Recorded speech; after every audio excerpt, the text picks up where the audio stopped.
আসসালামু আলাইকুম রহমতুল্লাহ। সুপ্রিয় চাকরি প্রত্যাশী ভাই বোনেরা, 731 পদে মহিলা বিষয়ক অধিদপ্তরে নিয়োগ বিজ্ঞপ্তি।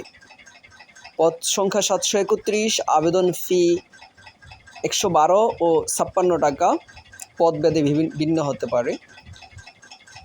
আবেদন শুরু 8 জুলাই 2026 তারিখ থেকে, আবেদনের শেষ তারিখ 28 জুলাই 2026। আবেদন লিঙ্ক https://DWA department.women.teletalk.com.bd। এখানে একটি বিশেষ দ্রষ্টব্য আছে যে সমগ্রেডভুক্ত একাধিক পদের পরীক্ষা একই সময়ে এবং একই ভেন্যুতে অনুষ্ঠিত হতে পারে বিধায় একজন প্রার্থীকে সমগ্রেডভুক্ত একাধিক পদে আবেদন করতে নিরুৎসাহিত করা হলো।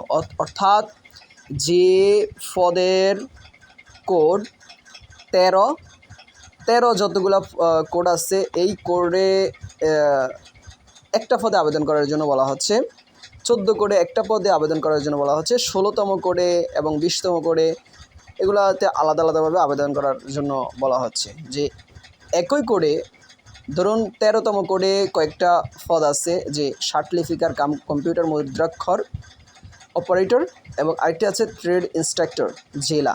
এই দুইটাই 13তম গ্রেডের। তো এই দুইটা থেকে যে কোনো একটাতে আপনি আবেদন করতে পারবেন, কারণ দুইটার পরীক্ষা একই দিনে হওয়ার সম্ভাবনা আছে। তো চলুন দেখে নেওয়া যাক পদগুলো কি কি। এক হচ্ছে শার্টলিফিকার কাম কম্পিউটার অপারেটর। এখানে এটা হচ্ছে 13তম গ্রেডের, দুইটি পদ আছে। যোগ্যতা হচ্ছে ন্যূনপক্ষে উচ্চ মাধ্যমিক সার্টিফিকেট পরীক্ষায় 5 সহ ইংরেজিতে প্রতি মিনিটে 80 শব্দ শার্টলিপি এবং 30 শব্দ টাইপ করার বাংলা, 50 শব্দ শার্টলিপি গ্রহণ এবং 25 শব্দ টাইপ করার গতি। 2 নম্বর পদ হচ্ছে ট্রেড ইন্সট্রাক্টর জেলা, 13তম গ্রেডে। এখানে পদ সংখ্যা আছে 97টি, দর্জি বিজ্ঞান 53টি, বাটিক 22টি এবং নকশি কাঁথা 22টি। সরকার কর্তৃক অনুমোদিত কোনো প্রতিষ্ঠান হইতে সংশ্লিষ্ট ট্রেডে ন্যূনপক্ষে ডিপ্লোমা এবং যে ট্রেডে ডিপ্লোমা কোর্স চালু হয় নাই সেই সব ক্ষেত্রে ন্যূনপক্ষে 10 বছরের অভিজ্ঞতা সনদপত্র মহিলা প্রার্থীদের অগ্রাধিকার দেওয়া হইবে। 3 নম্বর হচ্ছে ষাট মুদ্রাক্ষর কাম কম্পিউটার অপারেটর। এটা হচ্ছে গ্রেড 14। এখানে পদ সংখ্যা আছে 6টি। ন্যূনপক্ষ এসএসসি মানে উচ্চ মাধ্যমিক সার্টিফিকেট পরীক্ষা কিংবা আলিম, ইংরেজিতে প্রতি মিনিটে 70 শব্দ শার্টলিপি গ্রহণ এবং 28 শব্দ টাইপ করার বাংলা গতি, মিনিটে 45 শব্দ শার্টলিপি গ্রহণ এবং 25 শব্দ টাইপ করার গতি থাকতে হবে। 4 নম্বরে আছে ডে কেয়ার ইনচার্জ 14তম গ্রেডে। এখানে পদ সংখ্যা আছে 25টি। যে কোনো স্বীকৃতিপ্রাপ্ত বোর্ড হতে এইচএসসি পাস কিংবা এইচএসসি বা আলিম অথবা এসএসসি বা দাখিল এবং শিশু যত্ন কর্মসূচি এবং নার্সিংয়ে অভিজ্ঞতা সম্পন্ন প্রার্থীদের অগ্রাধিকার দেওয়া হইবে।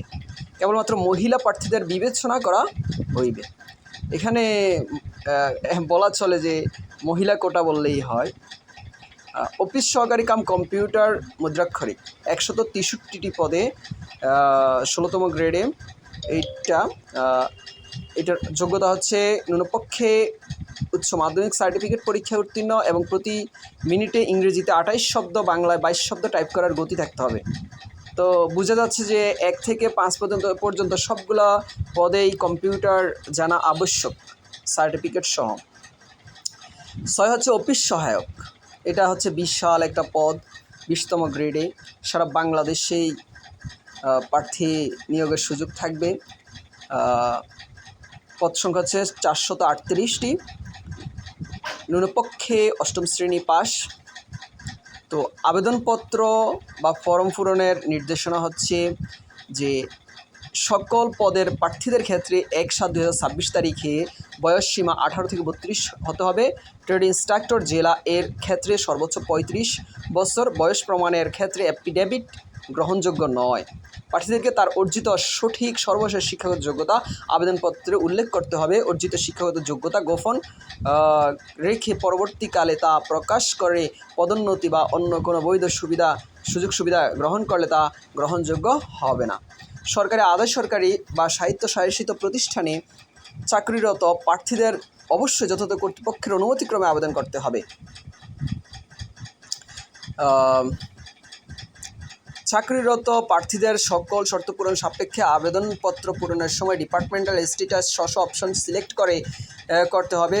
অন্যান্য প্রার্থীদের ক্ষেত্রে এই শর্ত প্রযোজ্য নয়। তবে চাকরিরত প্রার্থীদের মৌখিক পরীক্ষার সময় নিয়োগকারী কর্তৃপক্ষ কর্তৃক প্রদত্ত অনাপত্তি NOC পত্র মূল কপি জমা দিতে হবে।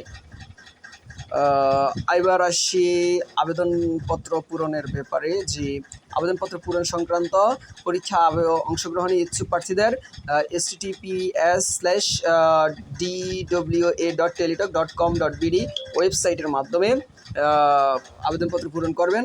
আবেদনের সময়সীমা তো বলাই হলো যে 8 জুলাই 2026 থেকে শুরু হয়ে 28 জুলাই 2026 পর্যন্ত চলতে থাকবে।